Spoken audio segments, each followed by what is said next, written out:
안녕하세요. DJ 현희입니다. 오늘의 사연 시작해 보겠습니다. 여러분 안녕하세요. 저는 30대 중반 서정민이라고 해요. 저는 결혼은 했지만 아직 아이는 없답니다. 초등교사라 아이를 좋아하긴 하는데 어렸을 적 기억 때문인지 내 아이 갖는 게 많이 조심스러웠던 것 같기도 해요. 제가 오늘 여러분과 나누고 싶은 제 이야기는 그런 저의 어린 시절과도 깊은 관련이 있다고 할 수 있을 것 같아요. 제 아버지는 정상적인 사람보다 난폭한 분이셨어요. 아마도 제가 태어나기도 전부터 저희 엄마는 아버지의 그런 난폭성에 시달리고 계셨던 것 같아요. 제가 기억하는 가장 오래된 기억이 뭘까 생각해 본 적이 있는데 그것도 아마 아버지가 엄마를 괴롭히는 장면일지 모른다고 생각했을 정도로 저는 아버지의 난폭함에서 기인한 물리적인 완력에 항상 노출되어 있었다고 할 수 있는 거죠. 옛날에는 그런 가정이 훨씬 더 많았다고도 하던데 여전히 저처럼 그런 불행을 안고 사는 사람들이 지금도 있는 거잖아요. 그 수가 적지 않다고 알고 있어요. 저와 같은 경험이 있으신 분들이라면 오늘 제 이야기를 훨씬 더 공감하시며 들으실 것 같네요. 혹시 지금도 그런 위험에 노출되어 있는 분들이 제 이야기를 듣고 계신다면 절대로 방치하지 마시고 더 이상 참지도 마시라고 말씀드리고 싶어요. 우선 제가 겪은 저의 이야기를 먼저 하고 그리고 저의 마지막 이야기에서 이런 이야기들을 조금 더 하면 좋겠다는 생각이 들어요. 그럼 먼저 제 이야기를 해볼 테니 끝까지 잘 들어주시면 좋겠습니다. 제가 초등학교 저학년일 때까지는 아버지가 엄마한테만 손을 대셨는데 결국 저한테도 손을 대기 시작하시더라고요. 제가 직접 당하는 게 아닐 때에도 그 어린 나이에 엄마가 힘들어하는 걸 보며 저는 제가 당하는 것 이상으로 공포감을 느꼈던 것 같기도 해요. 어린 시절 기억의 대부분은 그런 아버지의 난폭성과 관련된 것들이니까요. 저는 제가 철이 들기 시작한 시점을 엄마에게 왜 이렇게 참고 사냐는 말을 하기 시작한 시점이라고 생각해요. 엄마가 너무 이해가 안 됐고 엄마도 저도 그런 삶에서 벗어나야 한다고 생각했거든요. 그런데 엄마는 저 때문에 이혼 못한다고 저를 아버지 없는 아이로 키울 수 없다는 얘기만 하셨는데 그런 아버지라도 없는 것보다 있는 게 낫다는 말인 건지 저는 도무지 엄마를 이해할 수 없었습니다. 아버지에 대한 반발심이 한창 극에 달했던 건 제가 중학교 2, 3학년이 됐을 무렵이었을 거예요. 그즘 아버지가 엄마를 괴롭히는 정도가 정말 심했거든요. 그렇게 엄마를 한참 괴롭히다가 힘이 좀 빠지면 바로 제 차례가 되는 거였어요. 그러니 저는 늘 엄마가 당하기 시작하면 엄마가 많이 다치지 않을까 걱정하는 한편 다음 차례인 제가 오늘은 또 얼마나 당하게 될 것인지 두려움에 떨어야 했죠. 그날은 그런 두려움을 도저히 견딜 수가 없었고 엄마가 참고 살겠다는 것도 받아들일 수가 없다는 생각에 아버지가 엄마를 괴롭히느라 정신이 나가 있는 사이 몰래 집을 빠져나와 경찰서로 달려가 막 소리를 질렀어요. 아버지가 엄마를 괴롭힌다고요. 아버지가 제정신이 아닌 상태로 난동을 부리고 있으니 살려달라고 도와달라고 했던 것 같아요. 제가 그렇게 난리를 친 덕분에 여자 경찰 한 분과 아저씨 경찰 두 분이 저와 함께 저희 집으로 가주셨어요. 저는 경찰이 3명이나 함께 가고 있으니 그날로 저의 그 괴로운 날들이 끝날 거라고 생각했죠. 그러나 세상은 그리 만만한 것이 아니었습니다. 아버지는 들이닥친 경찰들에게 뻔뻔한 얼굴로 당당하다는 듯이 말했어요. 나는 아무 짓도 안 했어요. 아니, 내가 왜 내 마누라를 그렇게 하겠어요? 안 그래요? 나는 그런 사람 아닙니다. 여기 이 상처도 이 사람이 혼자 넘어져서 다친 거지. 내가 그런 게 아니라고요. 당신은 왜 가만히 있어? 당신이 말해봐. 아버지가 그렇게 윽박지르니 엄마는 제가 어렵게 데려간 경찰들에게 그저 별일 아니라고 괜찮다 소리만 했고 엄마의 이야기를 들은 경찰들은 그대로 돌아갔던 거예요. 중학생인 제 눈에도 아버지가 하는 말들이 엉성하고 졸렬한 거짓말인 게 빤히 보이는데 그 경찰들이 그걸 몰랐을 리가 있을까요? 남의 가정사에 끼고 싶지 않다는 듯한 아저씨 경찰들의 그 표정. 그리고 저를 안타깝게 보던 여자 경찰 언니의 아련한 눈빛이 지금도 기억이 나요. 경찰들이 그렇게 돌아가고 전 그날 아버지에게 그 어느 때보다도 혹독하게 혼이 났고 그날 밤은 제 인생에서 가장 힘들었던 지옥과도 같았던 날로 기억해요. 그 밤이 또 어찌나 길던지 말이에요. 그날따라 아버진 지치지도 않고 수많은 욕을 퍼부으며 저를 혼내셨고 저는 그러는 아버지로 인해 몸과 마음 모두에 큰 상처를 입었습니다. 그 이후로 저는 경찰서를 찾아가거나 신고를 하지도 않았고 어떻게든 그런 상황을 피하려고 하면서 살았던 것 같아요. 그런 아버진 간암에 걸려 투병을 하며 마지막 순간까지도 엄마를 괴롭히다가 제가 대학 졸업반이던 여름에 돌아가셨죠. 평생을 변변한 직장에 정착한 적도 없이 이곳저곳 떠돌아다니듯 일하며 생활비도 넉넉하게 갖다 주지 못했으면서 그 와중에도 술을 달고 살았던 아버지라는 사람. 엄마가 아버지 몰래 동네 식당에 나가 일을 한 돈을 보태야 겨우 먹고 살 수 있었던 우리 집. 저는 한 번도 새 교복을 맞춰 입어본 적이 없고 때 맞춰 신발이나 가방 같은 것들을 사본 적도 없었어요. 항상 술에 취해 엄마와 제게 손을 올리던 아버지. 그런 아버지를 어떻게 해도 이해할 수 없었지만 아버지는 엄마와 저를 괴롭힐 때마다 벗어날 수 없는 가난과 더러운 세상을 원망하는 말들을 했었어요. 정작 그걸 벗어나기 위해 아무런 노력도 하지 않는 사람이 할 말은 아니라고 생각했죠. 그리고 저는 생각했던 거예요. 절대로 아버지 같은 남편을 만나지 않을 거라고 말이에요. 저는 그렇게 엄마처럼 살지 않기 위해 악착같이 공부했어요. 제가 할 수 있는 건 그것뿐이었거든요. 어려운 형편에서는 공부마저 제 맘대로 되진 않았지만 그래도 교대를 졸업해 초등학교 선생이 되었답니다. 그리고 엄마는 아버지가 돌아가신 후 작은 국밥집을 열었어요.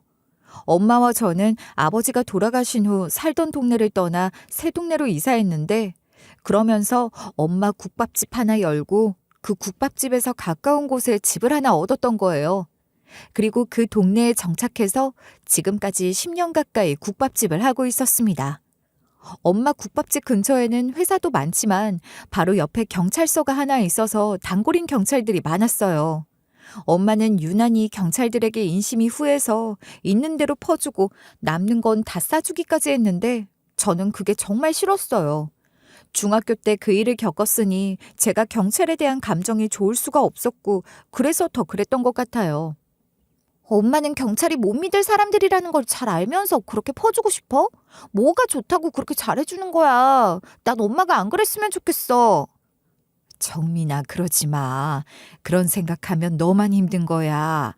세상엔 좋은 사람들이 훨씬 더 많고 경찰들만 해도 정말 힘들게 고생하는 좋은 경찰들이 훨씬 더 많은 거야. 엄마가 그러니까 내가 싫다는 거야. 그러면서 괜히 얕보이기나 하는 거지. 내가 정말 엄마 때문에 속상해 죽겠어. 그 사람들 챙기느라 잠도 제대로 못 자고 일한다는 게 말이 되냐고요. 다 엄마가 좋아서 하는 일이야. 그러니까 엄마는 하나도 안 힘들어. 오히려 이걸 못하면 병이 날 것 같은데 어쩌니? 제가 아무리 뭐라고 하고 툴툴거려도 엄마는 제가 그러거나 말거나 언제나 웃는 얼굴로 손님들, 그중에서도 특히 경찰들을 맞아주는 국밥집 사장 아줌마였던 거예요. 그러다 뉴스에도 나온 무서운 사건이 제가 살던 동네에서 일어나 동네 분위기가 흉흉했던 때가 있었는데 그런 뉴스를 들으니 걱정될 수밖에 없었죠.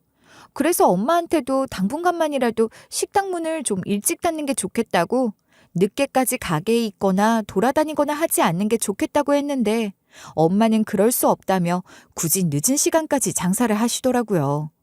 동네가 아무리 흉흉해도 일해야 하는 사람들은 일을 해야 하고 그런 사람들 늦은 시간에 밥 먹을 식당도 있어야 할 거 아니냐며 부득부득 장사를 늦게까지 하셨던 거예요. 당시 전 학교에서 새로 맡은 일이 있었는데 처음 해보는 일이라 생각보다 시간이 많이 걸려 퇴근하고 집에까지 일을 들고 와 늘 집에서도 늦게까지 일을 해야 했어요.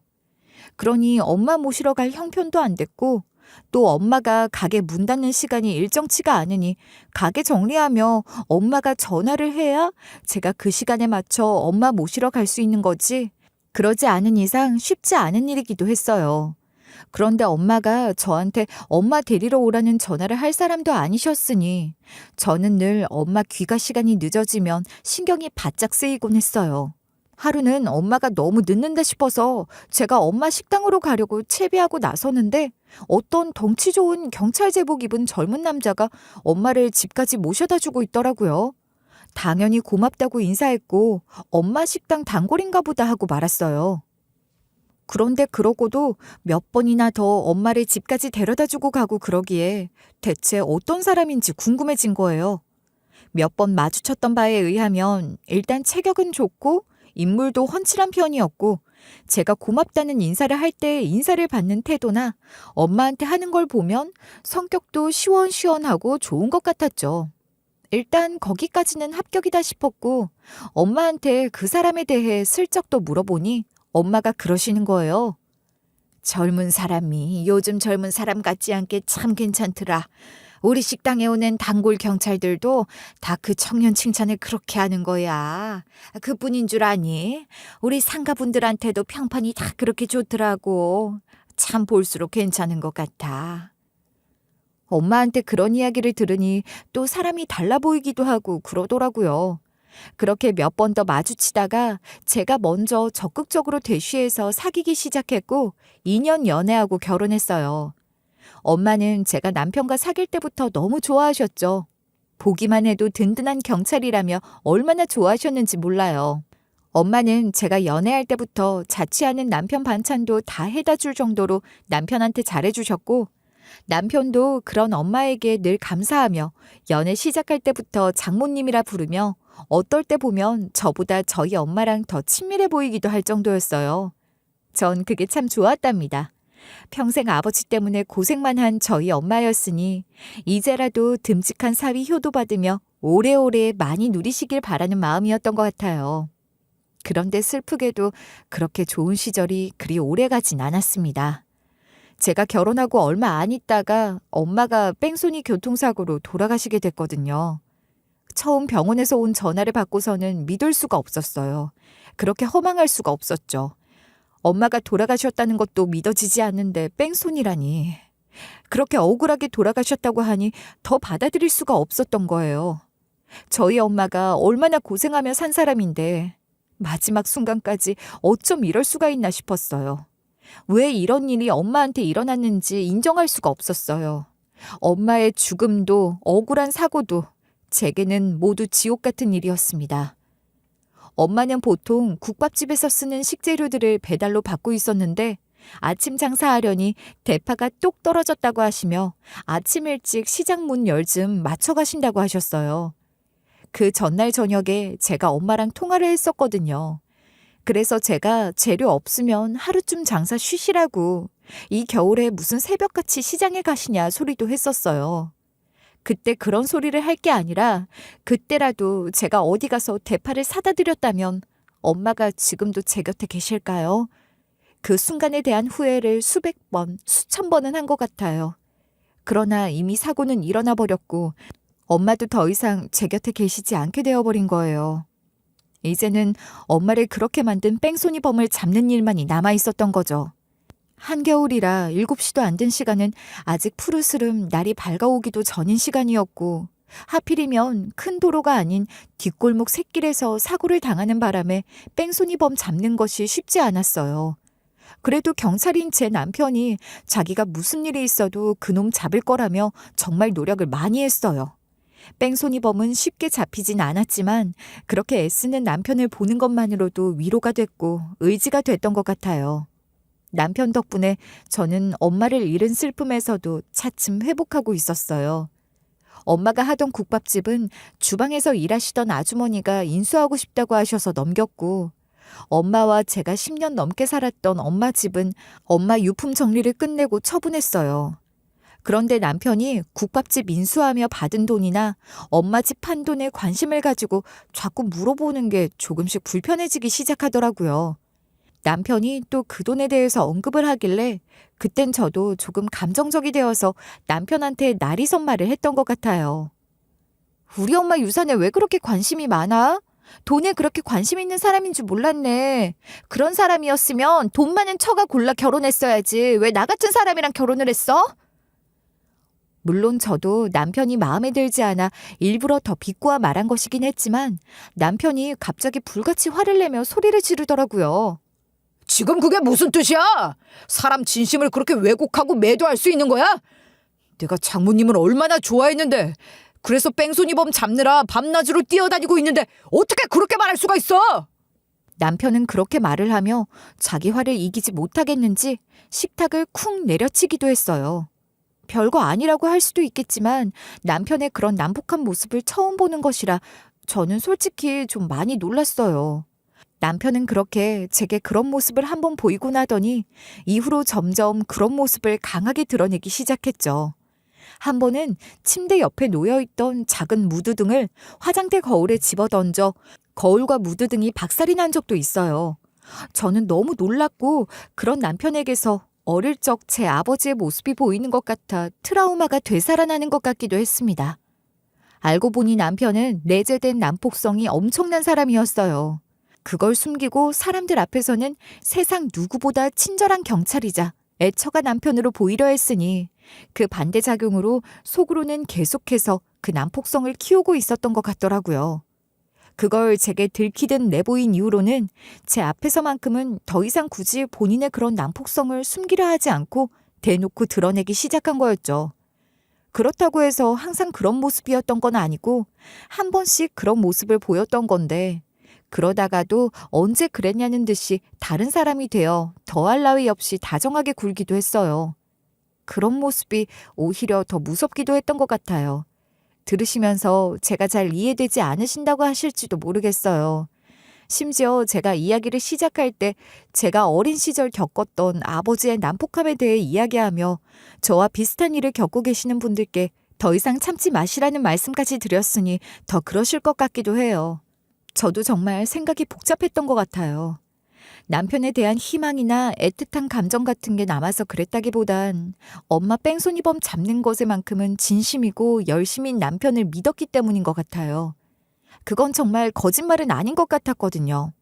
남편은 집에 와서도 자료들을 들여다보고 또 들여다보고 했고 늘 그 뺑소니범을 잡는 일로 뛰어다니고 있다는 것도 제가 옆에서 지켜봤으니 다 사실이었죠. 그래서 고민을 많이 했던 것 같아요.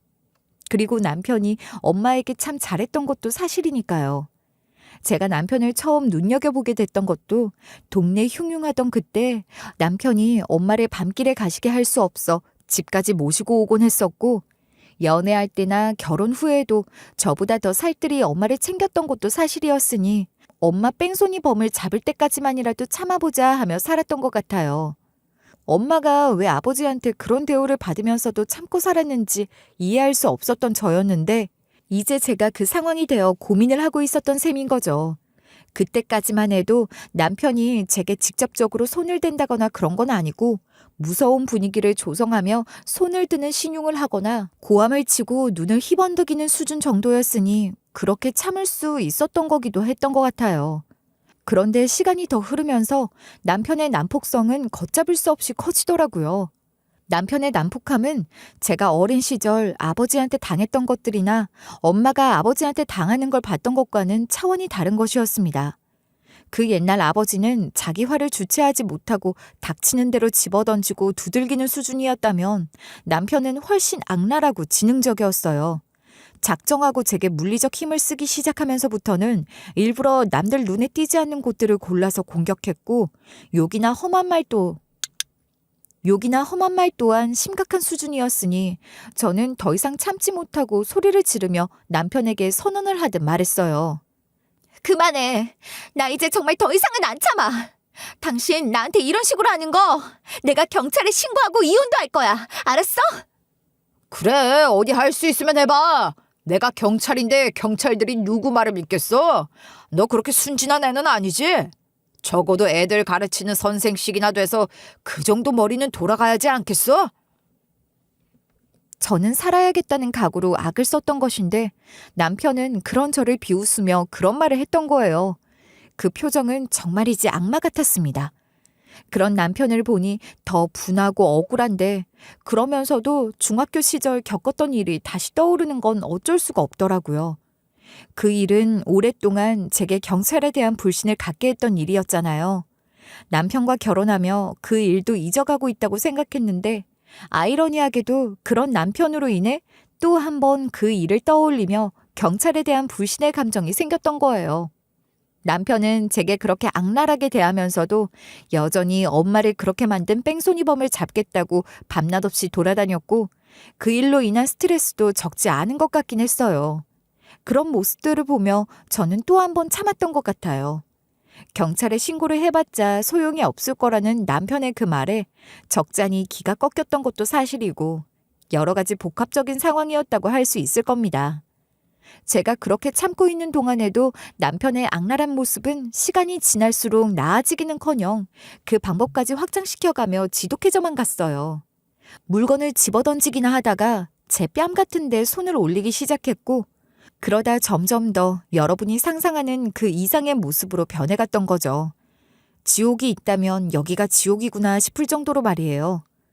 중학교 시절 경찰서에 갔던 일로 아빠한테 호되게 혼나던 그 길고 긴 밤과 같은 날들이 하루가 멀다 하고 계속됐던 거라고 하면 이해가 되실까요? 그 지경이 되니 저는 진심으로 생명의 위협을 느껴 도움을 청하기 위해 경찰서로 뛰어가게 됐던 겁니다. 집에서 가장 가까운 경찰서, 그러니까 남편이 근무하는 그 경찰서로 저는 어느 날 두려움을 참지 못하고 내달려갔어요. 그때 저는 아버지로 인한 트라우마까지 겹쳐 거의 제정신이 아닌 상태로 머리며 옷이며 엉망진창인 채로 경찰서로 뛰어들어갔고 말의 앞뒤 순서고 뭐고 아무것도 따지지 않고 절규하듯 소리를 질렀을 거예요. 남편의 난폭성에 지속적으로 피해를 입고 있다고, 계속 이렇게 당하고 있다가는 큰일이 날 것 같아서 무서워서 도망쳤다고, 난 이 경찰서에 근무하는 박상민 경찰관 아내다 하며 무슨 성토대회라도 하듯이 특정 지을 수도 없는 다수의 사람들을 향해 있는 대로 소리를 질렀어요. 그때 저는 그냥 미친 여자로 보였을 거예요. 그래도 제가 남편의 이름을 분명하게 말하니 그제야 저를 제대로 쳐다보는 사람들이 생기던데 저를 자세히 보더니 비로소 저를 알아보는 사람도 있더라고요. 말했듯이 제 꼴이 정상이 아니었고 처음엔 다들 저를 진짜 정신이 이상한 여자로 봤을 테니 처음부터 저를 알아보는 사람은 없었던 거죠.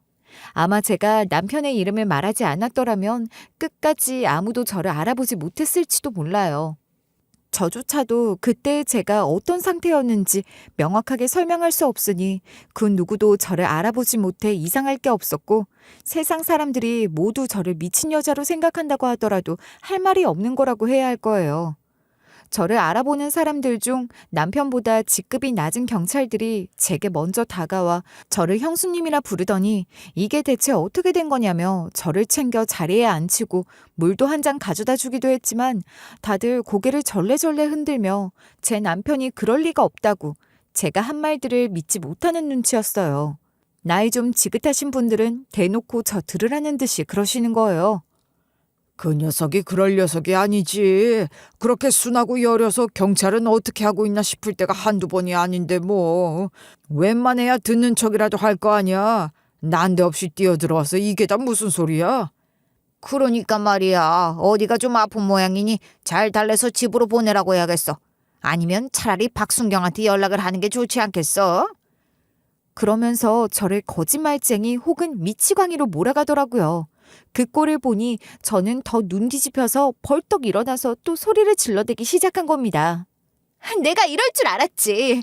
같은 경찰이라고 지들끼리 감싸기나 하고 내 말 안 믿고 안 도와줄 줄 알았다고. 지금 같은 경찰이라고 그 인간 편드는 거 아니냔 말이야. 이것 보세요. 아무리 박순경 봐서 참으려고 해도 이렇게까지 막말까지 하고 나오시면 우리도 가만히 못 있습니다. 적당히 하세요. 무슨 일인지 모르겠지만 댁에 가셔서 박순경이랑 화해하세요. 내가 지금 무슨 부부싸움 화풀이라도 하고 있다는 거예요? 에? 그래. 경찰이 이렇다는 거 내가 진작 알고 있었지만 하나도 달라진 게 없어. 이러다 누구 하나 잘못돼야 정신 차릴 거죠? 거참 정말 큰일 나실 분이네. 도대체 왜 이러시는 건지 모르겠지만 계속 이러시면 저희도 어쩔 수가 없어요. 어쩔 수가 없으면 뭐? 나를 가둬놓기라도 할 건가요? 당신들이 경찰이야? 경찰이 뭐 하는 사람인데 왜 내 말을 안 믿냐고요? 같은 경찰이라고 무턱대고 그 사람이 그럴 리가 없다니 무슨 말이 그따위냐고? 형수님, 이러시다 정말 큰일 나세요. 제가 모셔다 드릴 테니까 댁으로 가시는 게 좋겠어요. 이거 나! 여기서 우리 엄마 국밥 안 먹어본 사람 없을 거예요. 우리 엄마가 경찰들 고생한다고 그렇게 유난히 챙겼는데 그러면 뭐해? 엄마 살아있을 때도 그 공받아 챙긴 적 없지만 죽고 나니 더 소용없는 거지. 아, 그래, 맞아. 박순경 장모가 국밥집 사장님이셨지? 그래, 얼마 전에 뺑소니 차에 치여서 돌아가셨잖아. 그래서 박순경이 그놈 잡겠다고 혈안이 되어 있다더라고. 아니, 그럼 박순경이 그 고생을 하고 다니는데 지금 와서 저런 소리를 한다는 거야? 정말 이해할 수가 없네. 그 나이 많은 경찰들은 분명 저희 엄마 식당에서 밥을 여러 번 먹은 사람들이었을 거예요. 그 사람들은 자기들끼리 하는 말인 것처럼 작은 소리로 말하긴 했지만 그 말은 제 귀에도 분명히 다 들려왔고 그런 말을 들으니 저는 더 참을 수가 없었죠. 국밥 한 그릇 팔면서도 한정식집 밑반찬 안 부럽게 끝도 없이 퍼주고 경찰들 밥해 먹인다고 적자날 때도 있었는데 그 고생하지 말라고 내가 진작부터 그랬지. 나는 정말 경찰이 싫어. 경찰 같은 건 절대로 안 믿을 거라고! 그렇게 소리를 지르며 서러움에 복받쳐서 주저앉아 목 놓아 울고 말았습니다. 그런 저를 보며 나이 많은 경찰들은 혀를 찾고 젊은 경찰들은 어쩌지 못해 난감해하고만 있었을 거예요. 그때 한 분이 제게 다가와 저희 엄마 성함을 들먹이면서 말을 걸더라고요. 혹시 돌아가신 어머님 성함이 이현애 씨 아니신가요? 경찰서 바로 옆 국밥집 하시던 그분 말입니다. 지금까지 제가 그 얘기하고 있었던 거 아니에요. 뭘 들으신 거예요? 지금 누구 놀려요? 아니, 그런데 어떻게 저희 엄마 성함까지 알고 계시는 거죠? 처음에 그 사람이 다가왔을 때는 제가 그렇게 악을 쓰며 엄마 얘기하는 걸 뭘로 들은 건가 싶어서 짜증이 확 치밀어 올랐었는데 가만 생각하니 엄마 성함까지 정확하게 알고 있는 게 좀 의아한 거예요. 그래서 그렇게 물었던 거죠. 안녕하세요, 재수 씨. 저는 박순경이랑 경찰 동기인 정민수 순경이라고 합니다. 박순경 장모님은 제 단골 국밥집 사장이시기도 하셨던 분이시고 저희 관할에서 맡고 있는 뺑소니 사건 피해자이신데 성함 정도야 당연히 알고 있는 거죠. 남편 동기... 아니, 그보다 저희 엄마 국밥집 단골이셨어요? 저희 엄마랑 잘 아셨겠네요? 그럼요. 저뿐만 아니라 저희 경찰서 사람들이 어머님 밥 정말 맛있게 얻어먹으며 살았죠. 재수 씨, 일단 조금 더 편한 자리로 옮겨서 앉으실까요? 남편 동기라는 그 경찰은 그렇게 저를 다독이며 다른 공간으로 안내했고 그러면서 다른 경찰들에게는 자기가 일단 얘기를 좀 할 테니 제 남편에게는 따로 연락하지 말라고 하더군요. 그런 모습을 보면서 저는 남편 동기 경찰을 조금 더 신뢰하게 됐고 그렇게 점차 흥분을 가라앉히고 진정을 하게 됐던 것 같아요. 제가 좀 나아진 걸 확인하고서야 남편 동기 경찰은 천천히 제게 말했어요. 신고하러 오셨으니까 제가 접수를 해드릴게요. 편안하게 말씀해 주시면 되고 얼마든지 시간을 드릴 테니 준비가 되면 말씀해 주세요. 남편 동기 경찰은 양식과 형식에 맞춰 그렇게 조심스레 조사를 시작했고 저는 한결 편안해진 마음으로 제가 남편에게 당했던 모든 일들을 있는 그대로 다 말했어요. 잠시 뒤 여경이 와서 증거로 남길 사진도 찍어갔고 그렇게 조사가 거의 마무리가 되어갈 즈음이었는데 다른 경찰 한 사람을 더 불러 남편과 관련된 것들을 이것저것 묻기 시작하는 거예요. 남편 동기 경찰은 엄마의 뺑소니 사건 수사 과정에 대한 질문을 제일 먼저 했어요. 그러고 보니 불러온 경찰은 남편과 그 수사를 같이 진행하고 있는 사람인 것 같았고 남편보다 어려 보이는 불려온 그 경찰은 남편이 뺑소니범을 잡으려고 정말 노력을 많이 했다고 제가 알고 있었던 것과 크게 다르지 않은 이야기들을 했죠. 그렇게 불려왔던 경찰을 돌려보내더니 남편 동기 경찰은 다시 제게 상황 설명을 해줬어요. 그 뺑소니 사건 수사 과정도 어느 정도 진행되고 있었는지 옆에서 알고 있었어요. 말씀하시는 걸 보니 그런 것 같았어요. 방금 그 경찰은 남편이랑 같이 수사를 맡았던 분이시죠? 그 사람이 한 얘기는 저도 이미 알고 있는 내용들이었어요. 정순경 님이 보시기엔 뭐가 좀 다른 게 있었나요? 아니요. 제가 알고 있던 것도 비슷해요. 자료도 꽤 많이 모았고 수사가 진척이 많이 돼서 곧 뺑소니범이 잡힐 줄 알고 있었죠. 맞아요. 저도 그렇게 알고 있었기 때문에 남편한테 이 꼴을 당하면서도 지금까지 참고 있었던 거예요. 엄마 그렇게 만든 범인 잡으려고 말이에요. 그런데 갑자기 박순경이 수사를 포기하겠다고 했어요. 전 그게 무척 이상했거든요. 한편으론 좀 수상하다는 느낌도 있었습니다. 수상하다고요? 그게 무슨 말씀이세요? 자세하게 좀 말씀해 주세요. 저희 엄마 사건이잖아요. 저도 알 권리가 있어요. 알고 싶어요. 남편 동기인 정순경이 뭔가 그 사건에 대해 아는 것이 있는 것처럼 보였기 때문에 저는 정말이지 필사적으로 정순경에게 매달리듯이 부탁을 했어요. 엄마 사건에 제가 모르는 무언가가 있다면 그게 무엇이 됐든 제가 꼭 알아야 한다고 생각했어요. 제가 그렇게 한참을 부탁하니 정순경은 그러고도 한참을 더 무언가를 골똘히 생각하는 것 같더라고요. 아니, 무언가 고민하고 갈등하는 것 같아 보이기도 했어요. 그게 제가 이런 말씀을 어떻게 드려야 할지 모르겠어서 걱정도 되고 많이 조심스러운 게 사실입니다만 대체 무슨 말씀이시길래 이러시는 거죠? 저를 보세요. 저는 더 이상 놀랄 것도 없어요. 엄마가 돌아가시고 전 남편한테 이 꼴을 당하며 살았어요. 그런 제가 더 놀랄 일이 뭐가 있겠어요. 그러니까 고민하지 마시고 속 시원히 말씀을 해주세요. 재수 씨, 그러니까 저는 박순경이 수사를 하는 과정에서 전부터 어떤 비리를 저지르고 있다고 생각하고 있어요. 비리요? 대체 무슨 비리를 말씀하시는 거예요? 설마 저희 엄마 사건에서도 그런 게 있다는 말씀이세요? 그러니 저한테 이런 이야기들을 하시는 거겠죠? 네, 사실입니다. 그렇지만 말씀드렸듯이 어디까지나 아직까지는 모든 것이 제 추측일 뿐이에요. 그런 정황들이 보여 예의주시하고 있는 중이었지만 아직 이렇다 할 증거는 찾지 못했거든요. 그 인간이 저희 엄마 사건에서 저지르고 있는 비리라는 게 대체 어떤 거죠? 전 도무지 감이 잡히지 않아요. 제대로 말씀을 좀 해주세요.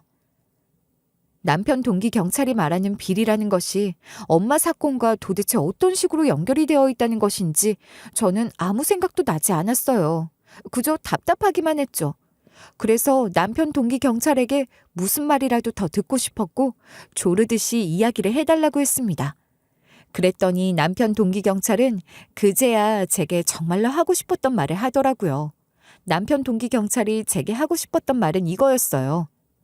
재수 씨, 저는 이 기회에 그것들의 증거를 확실하게 잡아내고 싶다는 생각을 하고 있어요. 그리고 그건 재수 씨의 협조가 있어야만 가능한 일입니다. 저를 좀 도와주실 수 있으시겠습니까? 그러니까 남편 동기 경찰은 처음부터 제게 그런 부탁을 하기 위해 제게 다가왔던 거였죠. 남편이 저지르고 있다는 비리가 뭔지 전혀 감이 잡히지 않았지만 저는 무조건 그러겠다고 알겠다고 했어요. 엄마 사건과도 관련이 있다면 그러지 않을 이유도 없었던 거잖아요. 그리고 조금 더 편안해진 분위기에서 우리 엄마 사건에 더 신경을 쓰게 된 이야기를 하기 시작하더라고요. 남편 동기 경찰은 경찰들 근무 환경에 대한 이야기를 먼저 했어요. 요즘 경찰들은 옛날에 비하면 근무 환경이 많이 좋아졌다고들 하지만 그래도 배고플 때가 많다고 말이에요. 그러면서 엄마 국밥집 이야기를 하는 거예요. 그렇게 배고픈 경찰들에게 어머니 국밥과 정성 가득한 반찬들은 엄청난 힘이 됐어요. 밥심이라는 말이 괜히 있는 게 아니거든요. 근무하다 보면 밥때 놓칠 때가 많고 대충 때우기 십상인데 그런 경찰들 생각해서 일부러 늦게까지 문을 열어놓고 일 끝내고 밤늦게 배고파 밥 찾는 경찰들한테 따뜻한 밥 한 그릇 내어주셨던 분이 어머니셨습니다. 그러셨던 거군요. 저는 엄마에 대해서 모르는 게 너무 많았네요. 저는 솔직히 경찰에 대해 좋지 않은 기억을 갖고 있었던 사람이에요. 그래서 엄마가 그렇게 경찰들 챙기는 것도 못마땅해 했고 늦게까지 장사를 하시는 것도 싫었는데 그런 이유가 있었던 거였어요. 저희 경찰에서 아는 사람들은 그 고마운 마음 다 알 거예요. 그러니 너무 서운하게 생각하지 마세요. 그 말씀이 제게 얼마나 큰 위로가 되는지 아마 모르실 거예요. 엄마가 늘 빚도 없이 남 좋은 일만 시킨다고 생각했었는데 그런 엄마 마음을 알아주는 분들이 계시다니 그것만으로도 저는 너무 좋네요. 그런 고마우신 분, 심성 고운 분이 뺑소니 같은 끔찍한 사고로 돌아가셨다고 했을 때 저도 무척 슬펐습니다. 그런 만큼 저도 이 사건이 꼭 잘 해결되길 바라는 마음이에요. 어머니에 대한 감사함을 그렇게라도 갖고 싶습니다.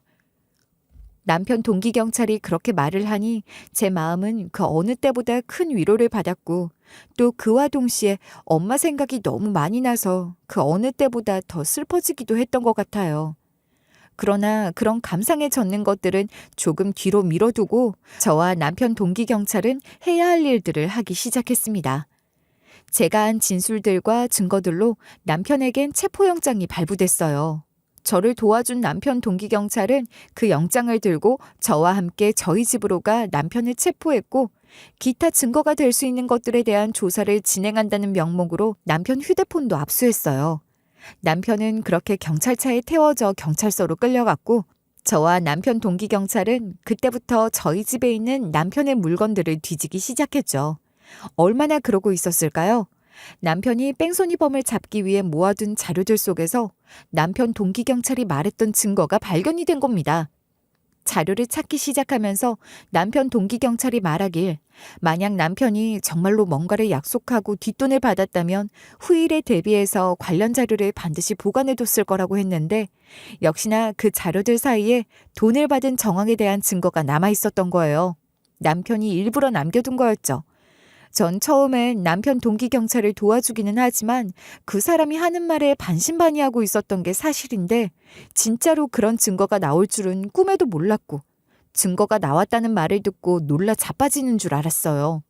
설마 했는데 제 눈으로 증거를 확인하고 나니 정말 화가 나서 미칠 것 같았죠. 그러니까 제 남편이 엄마 뺑소니범 잡겠다고 혈안이 된 것처럼 날뛰던 그 제 남편이 뺑소니범을 잡아놓고는 그놈에게 뒷돈을 받는 거래를 하고 뺑소니범을 특정하기 어려운 것으로 최종 결론 내고 수사를 포기한다고 했던 거잖아요. 그런 상황을 제 눈으로 확인하고 나니 그러려고 그렇게 혈안이 되어 밤낮으로 뛰어다녔던 건가 싶고 진짜 정말이지 설명할 수 없는 분노가 치밀어 올랐습니다. 어떻게 이럴 수가 있을까요? 인간 아닌 거죠. 사람 새끼 아닌 거예요. 저희 엄마가 어떻게 해줬는데 짐승도 은혜를 아는 짐승이 얼마나 많은데 짐승보다 못한 놈이지 뭡니까? 남편 동기 경찰은 그런 심증을 꽤 오래전부터 갖고 있었다고 해요. 그렇지만 그것만으로 아무 증거도 없이 수사를 진행할 수 없었고 그러니 호시탐탐 어떻게 증거를 찾을지 주시하고 있었다는데 시의적절하게 제가 남편을 신고하겠다고 하니 그 기회를 빌려 이런 증거들을 찾아내는데 성공한 거였습니다. 그리고 그 증거들은 아내인 제가 남편의 짐을 정리하다 발견하고 제보한 것으로 했던 거예요. 아무래도 경찰 내부에서 그런 조사를 했다는 건 위험 부담이 있는 일이잖아요. 저도 그 정도는 알고 있었고 제가 제보하는 형식으로 하는 게 좋을 것 같았죠. 제가 함께 찾은 것이기도 하고 말이에요. 그러니 남편은 유치장에 갇힌 상태에서 제가 신고한 것에 더해 비리 증거까지 더 추가가 된 거죠. 도주 우려가 있는 것으로 판단됐으니 쭉 거기에 갇혀서 조사를 받게 될 거라고 하더군요. 남편은 유치장 안에서 제가 경찰서에 온 걸 보더니 제 이름을 크게 부르면서 그러는 거예요. 종민아, 서정민, 내 말 잘 들어. 당신이 말을 잘해줘야 해. 그래야 내가 여기서 나갈 수가 있다고. 너 나 없이 살 수 있냐? 내가 너한테 미안한 건 우리끼리 얘기하면 될 일이고 네가 발견했다는 그거 별거 아닌 거야. 사람 이름을 그렇게 불러대니 부끄럽기도 하고 짜증이 났는데 유치장 앉아 그렇게 소리를 지르는 남편을 선배 경찰들도 좋게 보지 않는 것 같았어요. 그러니 저보다 앞서서 그분들이 남편에게 소리를 질러주시더라고요. 박순경, 부끄럽지도 않냐? 지금 뭘 잘했다고 그렇게 큰 소리를 치는 거야? 제가 큰 소리 못 칠 이유가 뭐가 있습니까? 저는 당당하다고요. 두고 보세요. 저 금방 나갑니다. 자네가 와이프한테 몹쓸 짓 했다는 소리를 듣고도 말도 안 된다 했더니 이제 뭐 비리? 범인이랑 거래를 해? 경찰 얼굴에 똥칠 그만하고 조용히 입이나 다물고 있어. 제가 알아서 합니다. 예? 정민아, 내 말 듣고 있지? 그거 다 이 사람들이 지들 실적 올리려고 부풀리고 거짓말하는 거지. 다 관례적인 거고 아무 문제 없는 거야. 그러니까 나 믿고 나 좀 꺼내줘. 당신이 나 도와줘야지. 남편은 선배 경찰들의 쓴소리도 듣는 둥 마는 둥 건방진 태도로 대처하면서 제게 계속해서 소리를 질렀어요. 그러니 더 많은 경찰들이 소리내어 남편을 비난하고 나섰고 저는 그런 남편 쪽으로는 고개도 돌리지 않았습니다. 남편은 제게 저질렀던 일에 대해서는 물론이고 뺑소니범과의 거래, 뇌물수수로 인한 특정 범죄 가중처벌 등에 관한 법률 위반으로 실형을 받게 됐어요. 제대로 조사가 이루어지면서 남편 동기 경찰이 그동안 자기가 모아놓은 자료들을 토대로 남편을 탈탈 털었는데 그동안 해먹은 게 한두 건이 아니었던 거죠. 다들 놀랐을 거예요. 그렇게 사람 좋고 여리다더니 그런 인간이 비리의 온상, 비리 그 자체였던 거잖아요. 상습적으로 벌인 일들이었으니 그에 대한 처벌이 결코 가볍지 않았고 남편과 거래를 했던 뺑소니범도 잡혔어요. 그놈은 저희 엄마 사고 내고 뺑소니 친 걸로도 모자라 경찰에서 뒷돈 주며 무마시키려 했으니 그놈도 절대 가벼운 죄가 아닌 거죠.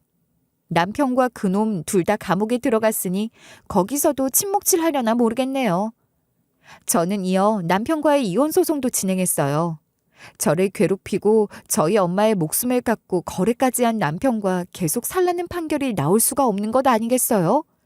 그렇게 저는 감옥에 있는 남편과 이혼을 할 수 있었고 완전히 자유로운 몸이 됐습니다. 그러는 과정에서 남편이 제게 면회를 와달라고 하도 부탁해 한번 갔었는데 작정을 했는지 눈물까지 짜며 사과하고 용서를 구하더라고요. 내가 정말 다 잘못했어. 너무 잘못했어. 돈 욕심 낸 것도 그렇고 또 당신한테 험악하게 굴었던 것도 다 사과할게. 용서해줘. 지금 겨우 그딴 소리 하려고 사람 오라가라 한 거야? 내가 그렇게 한가해 보여? 네가 오라고 하면 내가 와야 하니? 다시는 이런 식으로 사람 부르지 마. 알겠어? 당신 화내는 게 당연해. 얼마든지 그렇게. 당신 화 풀릴 때까지 내가 다 들어줄게. 아무리 그래도 장모님에 대한 마음은 진심이었어. 당신은 그것만큼은 알아줘야 해. 알잖아. 끝까지 돌아가신 우리 엄마 이용하려는 거니? 너 정말 인간 안 되겠구나. 너 같은 것도 인간이라고 정말 역겹다. 뭐라고 해도 좋아. 그렇지만 내 진심은 알아줘. 난 장모님한테도 당신한테도 언제나 진심이었어. 우리 엄마 이용하지 말라고 했지? 설령 네가 하는 말이 사실이라고 하더라도 그게 무슨 소용이야. 결과적으로 네가 한 짓을 생각해봐. 네가 무슨 짓을 저질렀는지 안다면 지금 나한테 용서해달라는 소리를 할 수도 없을 거야. 잘 생각해봐. 저는 그렇게 남편에게 마지막 말을 남겼고 아무런 미련 없이 이혼했던 거예요. 여러 가지 일들로 너무 힘들고 지쳤던 저는 학교에 휴직을 신청하고 좀 쉬고 있었어요. 엄마도 잃었고 남편의 실체를 알게 되어 그 남편은 제가 버렸으니 저는 앞으로 혼자서 살아가야 하는 거죠. 엄마를 잃었다는 게 이제 더 실감이 나는 것 같기도 했어요. 학교를 쉬는 동안 내면적으로도 더 강해지고 싶고 용기도 얻고 싶었는데 잘할 수 있겠죠? 저는 미뤄뒀던 일들부터 하나하나 해결하기로 했습니다. 엄마 집이랑 식당 정리하면서 마음이 너무 안 좋았거든요. 그냥 다 모든 게 죄스럽다는 기분이 들었던 것 같아요. 그래서 엄마 사망보험금 청구도 계속 미루고 있었는데 그것부터 청구했던 거예요. 이렇게 하나씩 제가 해야 할 일들을 해내며 용기를 내고 싶어요. 모든 것이 마무리되었지만 저는 그 동네에서 계속 살고 싶지는 않았어요. 남편이 평생 감옥에 있는 것도 아니고 또 남편과 같이 살던 그 집에서 계속 사는 것이 남편의 난폭함으로 인해 생긴 트라우마를 다스리는데도 더 좋지 않을 것 같았죠. 내친 김에 저는 한적한 바닷가 마을이나 산골 마을에서 살아보고 싶다는 생각이 들어서 정근 신청을 했어요. 도시에서 그런 곳으로 가려는 사람이 없으니 쉽게 정근이 이루어졌고 저는 규모가 그리 크지 않은 바닷가 마을로 가게 됐답니다. 마을을 떠나게 되면서 그 경찰서 경찰관들께도 사실을 알리고 인사를 했어요. 그때 참 많은 분들이 제게 엄마 이야기를 하며 감사 인사를 해주시는 걸 정말 많이 들었어요. 서러운 마음에 엄마가 그렇게 마음 쏟았던 공도 없다 하며 울부짖기도 했었지만 엄마가 참 좋은 일을 하셨다는 걸 이제는 너무 잘 알겠고 또 그런 엄마 마음을 알고 고마워하는 경찰들도 많았다는 걸 알게 되어 기쁘기도 했어요. 남편 동기 경찰을 비롯해 몇몇 친한 분들이 엄마 기일에 같이 가고 싶다고 하셔서 그날은 혼자가 아니라 여럿이 함께 갈 수 있을 것 같아요. 혼자라면 좀 쓸쓸했을 텐데 엄마도 더 좋아하실 것 같아서 저도 마음이 참 좋아요. 엄마 기일에 다시 만날 것을 약속하고 저는 살던 마을을 떠나 지금 제가 지내고 있는 이 바닷가 마을로 왔어요. 여기서 회복하는 시간 잘 보내면서 제일 열심히 하며 살고 싶어요. 아버지 같은 사람 만나고 싶지 않아서 엄마처럼 살기 싫어서 죽자고 공부해 선생이 된 것이지만 실제 아이들을 가르치며 보람도 많이 느끼고 제 직업에 감사하고 있답니다.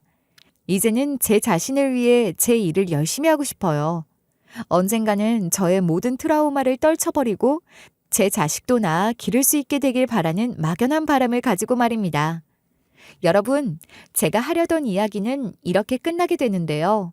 다시 한번 말씀드리지만 제가 겪었던 것과 같은 공포를 느끼고 계시는 분들이 계시다면 지금이라도 당장 도움을 받으셔야 한다고 말씀드리고 싶어요. 불행은 언제든 일어날 수 있고 예기치 못한 순간에 들이닥치는 거라는 걸 제가 직접 체험을 했잖아요. 오늘 제가 이렇게 긴 이야기를 하는 동안 단 한 분이라도 제 이야기에 용기를 얻고 도움을 받아 그 지옥에서 빠져나오시게 된다면 저는 이 이야기를 시작한 보람을 몇 배로 크게 느낄 수 있을 것 같아요. 그리고 그렇지 않은 분들께서도 상관없는 일이라고만 생각하지 마시고 주변에 혹시 그런 사람이 있지는 않은지 한 번 더 관심을 가져주시길 부탁드리고 싶어요. 작은 관심이 많은 걸 바꿀 수 있더라고요.